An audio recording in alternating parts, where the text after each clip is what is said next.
So we know about the defense with Scottie Barnes. We know about the rebounding. We know about the passing. The whole question mark going into the draft was the scoring. Because if he had shown that he was this type of player, move over Cade, move over a lot of people, move over Suggs, move over, a lot of people, because I think he'd be a very different prospect because he's shown. And so I'm looking at the growth curve and I'm saying, okay, this guy might be ready. Like, this guy might be ready to like win now. So whatever, That's what I would I be saw, super? Robert. Like, that's exactly why I had him number 2 on my big board. And a lot of people were like, why the hell do you got Scottie? I'm like, dude, just look at the intangibles. Look at the fact that he's an amazing teammate, just a sponge, great. All the intel I had was the kid loves basketball. And when someone tells me that their life is basketball, you have to take that into account, because when they're not in class, which a lot of the time these kids are in class anyway, but now you're going to be 100% in. At the NBA level, he loves the game and he has the length. Like, his game translates to the NBA level, to this modern 2021 game. Like, how can you not see that? I'm glad that the front office, which is one of the best front offices in basketball for the Toronto Raptors, they saw it and they were like, I don't care. I'm taking them no matter what. And I think if they would have gone 8th and not moved up, they would have done all they could to move down and grab the kid, in my opinion. Yeah, they were supposed to pick 7th, and that's Or right 7th, around where 8th. Scottie Yeah, yeah, Barnes yeah. was supposed to go, right? And when they No, to moved me, he up, was always top 5. Like no matter what. But yeah, go ahead. well, a lot of mock drafts had Scottie at 6th. Some had him at 5. Some 6, had him at yes. 7. 6 was like the So max. Yeah. my whole thing at the draft was, I mean, it's ironic because my happiest moment of the summer was Fred VanVleet on the television. But Fred was at the draft, right? He was their rep. And he's there. And when they moved up from 7, I yelled, Scottie, as like my only thing. Because I was like, I don't care if we go 1, 2, 3, 4. I want this guy. And I started thinking about it. I was like, man, if we go 1, we're probably going Mobley. No, if we get 2, you're going Cade at 1. yeah, I think they would have gone Cade, Yeah. Mobley, Barnes. When I did the big board for the Raptors, and I did this video for To The Point, and I had the Raptors board as Cade 1, Mobley 2, Scottie 3. Really? Yeah. You like Mobley more So- than Scottie?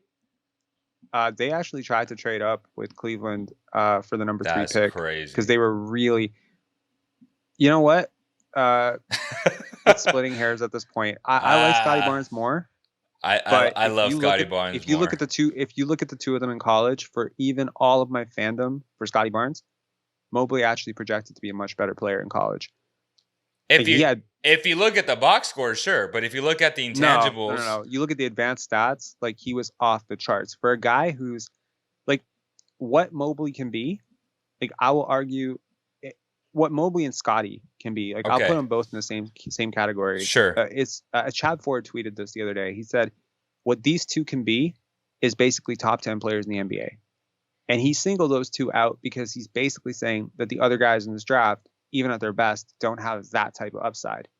And I'll argue that he's right. I don't think Cade can be a top 10 player in the NBA. I really don't.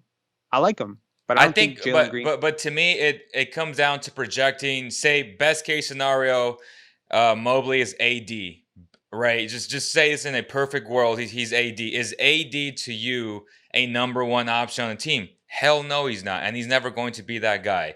Okay, I don't think he's AD number 1. Next question to me, Scottie is like attitude. Okay, so is Scottie more of that new wing that can do everything? Like, I don't see Mobley being a point guard. I don't see him being to me, he's a big man, right?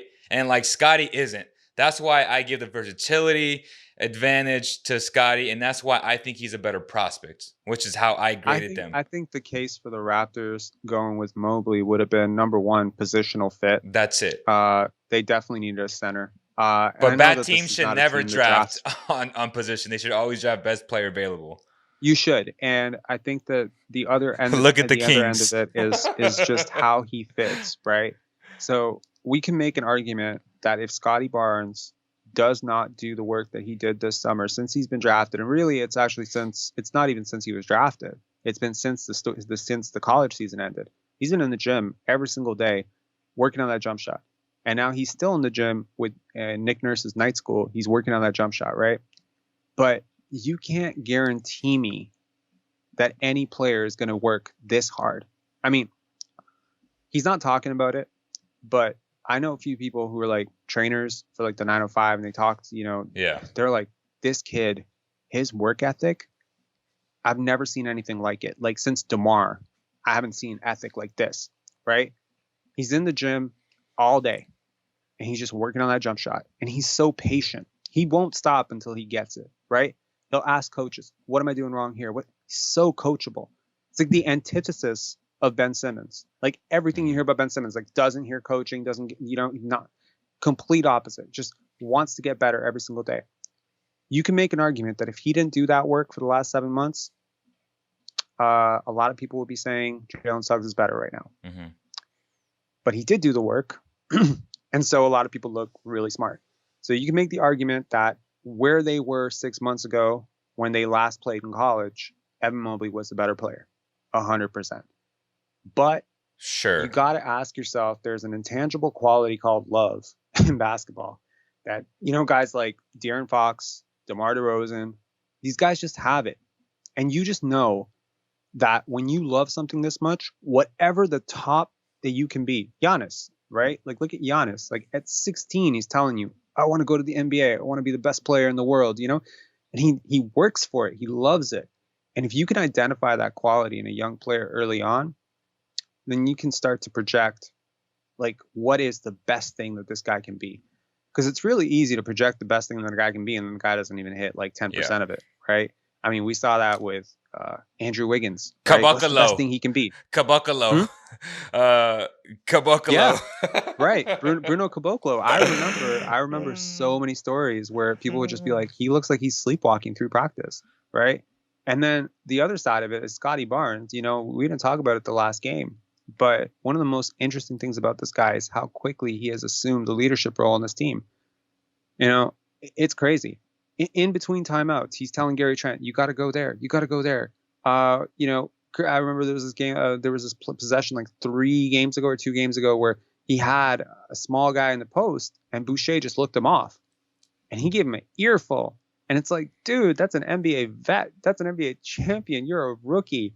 But he doesn't give a shit. Yeah. He's just like, no, right is right and wrong is wrong. And he's nice about it too. He's a great teammate. I'm not saying that he's a bad teammate, but I'm just saying like the fact that he is already feeling that. Like I didn't see that with OG. I didn't see that with Pascal. I never saw that with DeMar. I never even saw that with Kawhi. Dude, I have never in my life.